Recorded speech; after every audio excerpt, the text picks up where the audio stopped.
Capital punishment പരാമർശം നടത്തിയതിനാലാണ് VS സമ്മേളനത്തിൽ നിന്ന് ഇറങ്ങിപ്പോകാൻ ഇടയാക്കിയതെന്ന മുൻ MLA സുരേഷ് കുറുപ്പിന്റെ വാദത്തെ തള്ളി CPIM നേതാക്കൾ രംഗത്ത്. അത്തരമൊരു സംഭവം ഉണ്ടായിട്ടില്ലെന്ന് V Sivankutty, Kadakampally Surendran, DK Murali MLA, ചിന്താ ജെറോം എന്നിവർ പറഞ്ഞു. VS അച്യുതാനന്ദനെതിരെ ക്യാപിറ്റൽ പണിഷ്മെന്റ് പരാമർശം ഉണ്ടായിട്ടില്ലെന്ന് കടകംപള്ളി സുരേന്ദ്രൻ മാധ്യമപ്രവർത്തകരോട് പറഞ്ഞു.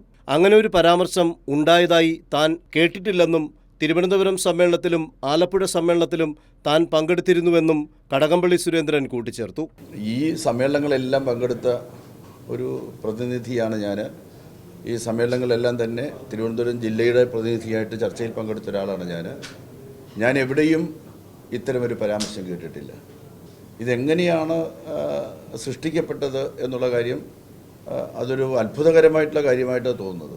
നേരത്തെ ഇത്തരം വ്യാജ പ്രചരണങ്ങൾ നടന്നിരുന്നുവെന്നും ക്യാപിറ്റൽ പണിഷ്മെന്റ് എന്ന വാക്ക് മാധ്യമങ്ങളുടെ സൃഷ്ടിയാണെന്നും ചിന്താ ജെറോം പറഞ്ഞു. പൂർണ്ണമായും ഇല്ലാത്ത കാര്യങ്ങൾ പ്രചരിപ്പിക്കുന്നുവെന്നും അത്തരത്തിലുള്ള പരാമർശം ഉയർന്നു വന്നിട്ടില്ലെന്നും ഇപ്പോൾ വിമർശനം ഉയർത്തിക്കൊണ്ടുവരുന്നത് ദൗർഭാഗ്യകരമാണെന്നും ചിന്താ ജെറോം പറഞ്ഞു. ഇവരിൽ പോലെ തന്നെ ആലപ്പുഴ സമ്മേളനത്തിൽ ഞാനും ഒരു പ്രതിനിധിയായിരുന്നു. അതിൽ ഇങ്ങനൊരു വാചകം, ഈ പറയുന്ന ക്യാപിറ്റൽ പണിഷ്മെന്റ് എന്ന് പറയുന്ന വാക്ക്, ആ സമ്മേളനത്തിൽ പങ്കെടുത്ത ഒരു പ്രതിനിധിയും ചർച്ചയിലോ അല്ലെങ്കിൽ അല്ലാതുള്ള പരാമർശത്തിലോ ഒന്നും അവിടെ ഉന്നയിക്കപ്പെട്ടിട്ടില്ല. അത് വെറും മാധ്യമ സൃഷ്ടി മാത്രമാണ്. ഈ ഒരു ഘട്ടത്തിൽ സഖാവ് VSനും പാർട്ടിക്കും CPIMനും എല്ലാം ലഭിക്കുന്ന പിന്തുണ കണ്ട് അസ്വസ്ഥമാകുന്നതുകൊണ്ടായിരിക്കാം ഇത്തരം കുപ്രചരണങ്ങളൊക്കെ മാധ്യമങ്ങളുടെ എല്ലാം പിന്തുണയോടുകൂടി ഉയർത്തിക്കൊണ്ടുവരുന്നത്. ആലപ്പുഴ സമ്മേളനത്തിൽ താനും പ്രതിനിധിയായിരുന്നു.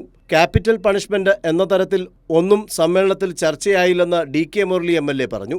VS അച്യുതാനന്ദൻ എന്ന വ്യക്തിപ്രഭാവത്തെ ഇല്ലാതാക്കാനുള്ള ശ്രമമാണ് നടക്കുന്നതെന്നും DK മുരളി MLA കൂട്ടിച്ചേർത്തു. ആ ഒരു സമ്മേളനത്തിൽ അങ്ങനെ ഒരു പരാമർശം മറ്റ് പ്രതികളാരും കേട്ടിട്ടില്ല. VSനെ CPIMൽ നിന്ന് വേർപെടുത്തി ഒരു വ്യക്തിത്വമായി വളർത്താനുള്ള ഒരു നില VSന്റെ സ്വീകാര്യത കണ്ടുകൊണ്ടാണ് വരുന്നുണ്ട്. ആ സ്വീകാര്യത CPIMന് വരരുത് എന്ന് ആഗ്രഹിക്കുന്നവരുടെ പ്രചരണമാണത്. സുരേഷ് കുറുപ്പിന്റെ ലേഖനത്തിൽ പറഞ്ഞതുപോലെ VS ഒരിക്കലും പാർട്ടിയെ തള്ളി പറഞ്ഞിട്ടില്ല. VS പാർട്ടിയുടെ ഭാഗമായിട്ടേ നിന്നിട്ടുള്ളൂ. News desk, Kairali news.